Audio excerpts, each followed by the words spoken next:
Thank you very much for giving me an opportunity to participate in the general discussion on the Union budget. I oppose the budget proposals for the following reasons. Madam, all of us in this House and millions across the country had expected the Honourable Finance Minister to give a healing touch to the ailing Indian economy.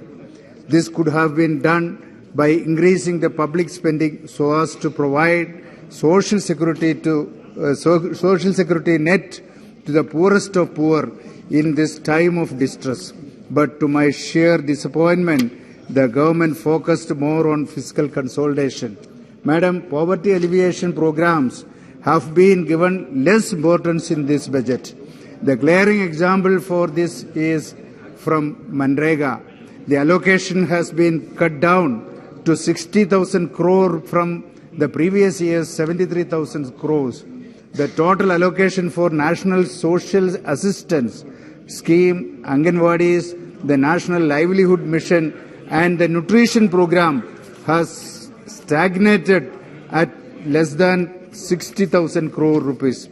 As a ratio to GDP, the allocation for the above anti-poverty programs has declined from 0.79% in 22-23 to 0.53%. The other two major programs are the drinking water and housing programs. With an overall allocation of 1.5 lakh crore and an increase of 13% only from the revised estimate of 22-23, it is still below the budget estimate of 21-22. So, Madam, here I humbly remind the Honourable Prime Minister's calling Manrega the living monument of failure. Only it had served as migrant workers' cushion during COVID pandemic. Moreover, the budget cuts will drive women to periphery of Manrega's interests. Madam, the budget fails to address measures to check inflation and generation of employment. These are the need of the hour. Madam, the allocation for agriculture and allied activities, including PM Kisan, is 1.4 lakh crore, lower than the budget estimate of 22-23.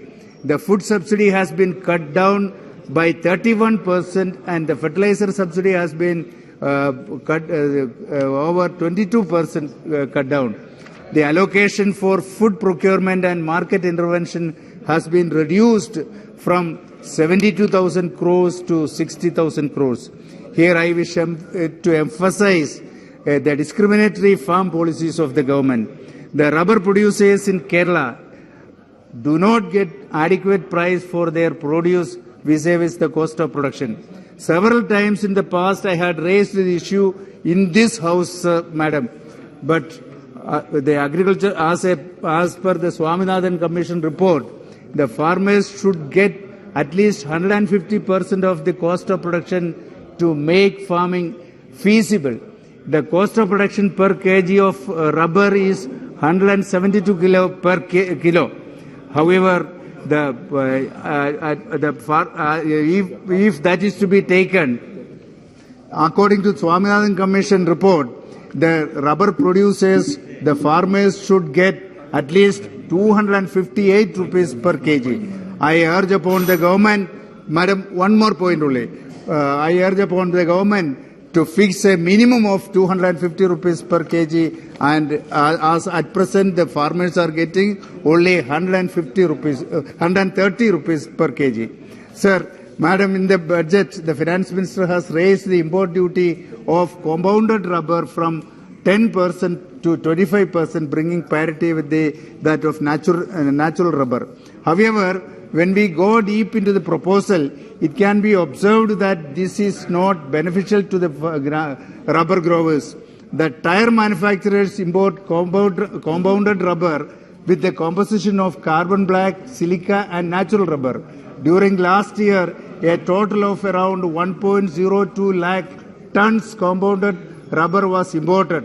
Out of this, almost 60% was imported from ASEAN countries, which have free trade agreement with the India, and duty will be only 0 to 5%. Hence, this hike of duty to 25% will not be applicable to them. Madam, only one more point.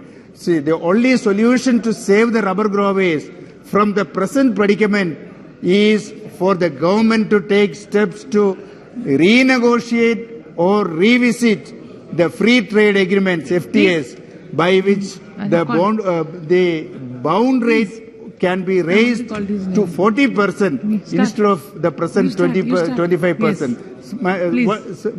One second, only one sentence.